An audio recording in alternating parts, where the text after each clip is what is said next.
को दिखाने में कोई आपत्ति नहीं है, हमने इस पर कोई भी विचार नहीं किया, हम लड़ रहे हैं एक दूसरे से। आपको करना क्या चाहिए, ऐसी चीजों पर जोरदार आवाज उठानी चाहिए। और आवाज जरूरी नहीं कोई संगठन उठाए, आप छोटे से स्थान से ऐसा प्रारंभ करें, बिगुल बजाना प्रारंभ करें कि एक दिन समाज को और इस समाज भी जागृत हो और साथ में सरकार भी जागृत हो कि इतनी हानि हुई है। मानहानि का दावा भी है, सरकार को मानहानि का दावा है कि हमारे दिगंबर मुनियों पर आपने अश्लीलता के नाम पे इसे ब्लॉक किया है। जितनी कंपनीज हैं इनको आपको मानहानि का दावा भी पेश करना चाहिए और उसका भरपाई भी करना चाहिए जितनी हानि जिन दर्शन को इसके कारण हुई है। आईटी डिपार्टमेंट है जो रिस्ट्रिक्ट करता है, गवर्नमेंट की गाइडलाइंस हैं, उन गाइडलाइंसों को कंपनीज फॉलो करती हैं।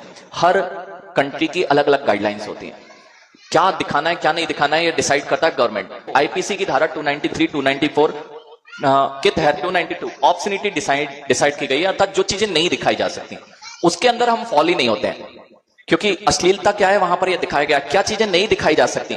ये जो धाराएं हैं, 3 धाराएं मैंने शासन संविधान की बोली हैं, इसमें स्पष्ट रूप से लिखा है कि क्या चीज नग्नता में आती है, क्या अश्लीलता में आती है, क्या सेक्सुअल चीजें होती हैं जो नहीं दिखाई जा सकती। तो वो चीजें ऑलरेडी 3 धाराओं के अंतर्गत हम बाहर हैं। अगर हम केस करते हैं लीगल तरीके से, उस पर आगे बढ़ते हैं, गवर्नमेंट के पास में केस जाते हैं और कहीं ना कहीं प्रश्न करते हैं, तो हमें संविधान परिवर्तित करने की भी इसमें आवश्यकता नहीं है, क्योंकि हम उस संविधान के अंतर्गत आते ही नहीं है जिसमें ये चीजें ब्लॉक होती हैं।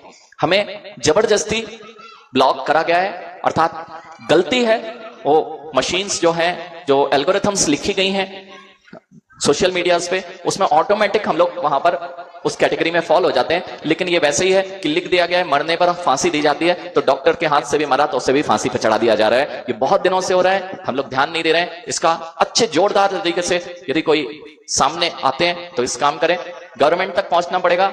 एक सर्कुलर पे काम हो सकता है, यदि सेंट्रल गवर्नमेंट से वहां की ऑथराइज्ड ऑफिसर्स हैं, अगर वे एक सर्कुलेशन जारी करते हैं कि दिगंबर मुनि कभी सोशल मीडिया पर ब्लॉक नहीं होंगे, जो नोटिस होगा वह सब तक सर्कुलेट होगा। फिर उनकी जिम्मेदारी बनती है कि वे कैसे कैटेगराइज करेंगे कि ये दिगंबर मुनि है और ये न्यूडिटी में या अश्लील वाले चित्र नहीं है, इनको अलग कर देंगे तो फिर आपकी समस्या का समाधान हो जाएगा।